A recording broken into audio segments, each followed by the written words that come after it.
Hi again guys, and welcome to another Horizon 3 speed build in particular, with a bit of handling of course thrown in there as well. And this particular car is something more of a unicorn to most of the builds which we would usually do. We've of course done some unicorns before, like the FD RX-7, which you win in the street race events. I would say it's probably my personal favourite of the street race prize vehicles, if you will.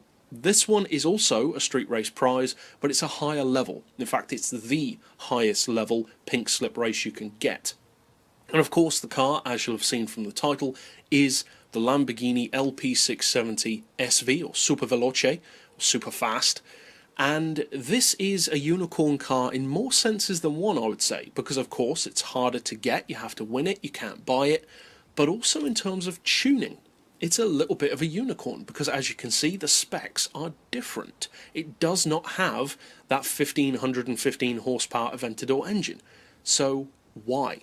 Well, of course, if you already own the car, you'll know, and chances are if you've clicked on the video, you probably do own the car.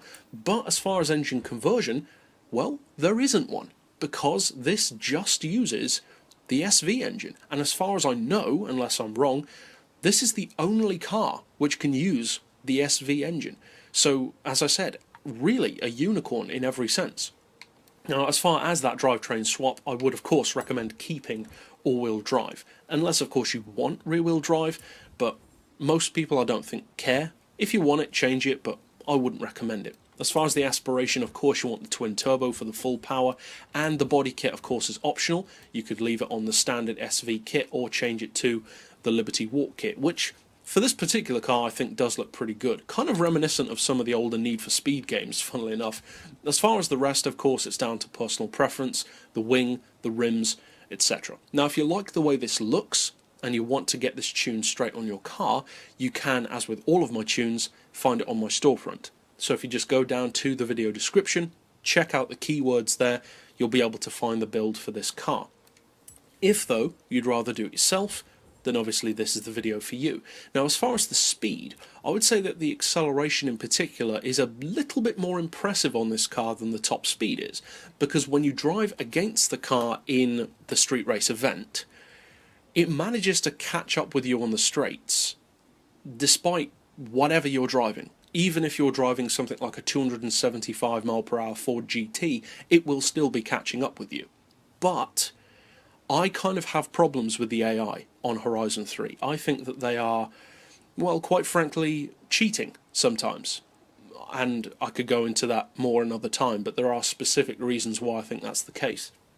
For this particular car, though, the performance is very good. It's not the quickest in the game, but it ain't slow either, that's for sure. The acceleration in particular I think is very good, as I said. Now for the gearbox, I would go for 3 on the final drive, then individual gears of 2.9, 1.99, 1.5, 1.17, 0.95 and 0.78. As far as the alignment, I've gone for neutral, camber and tow, as we usually do. Of course you could change those if you feel the need. And for caster, I've gone for 6 degrees to increase the rigidity of the handling. If you want it to be a bit more loose, of course you could lower it, or take it all the way up to 7 if you want the opposite. As far as anti-roll, we've got those on 30 and 50, so we've just rounded them off. Springs we've got on 158 and 269 with the lowest ride height. Dampers we've got on 12, 17, 5 and 8. Aero does not apply, funnily enough, for a car with a massive rear wing. And as far as the diff, as we often do, I've got 100% on acceleration, 0 on decel, and for this particular car, a pretty rear inclined split of 85%. So it gives you the benefit of having that little bit of power and torque going to the front to increase grip, especially off the line, but also off-road, but at the same time allows you to drift the car and also have a slightly looser front end, because you don't want the car to be too stiff around corners, of course. So overall, if you do decide to either get this tune from my storefront or use this tutorial, either way, I hope you have a lot of fun with it, and of course I would always encourage people to try and make these tunes even better than I have. It can certainly be done, and that's the point of them.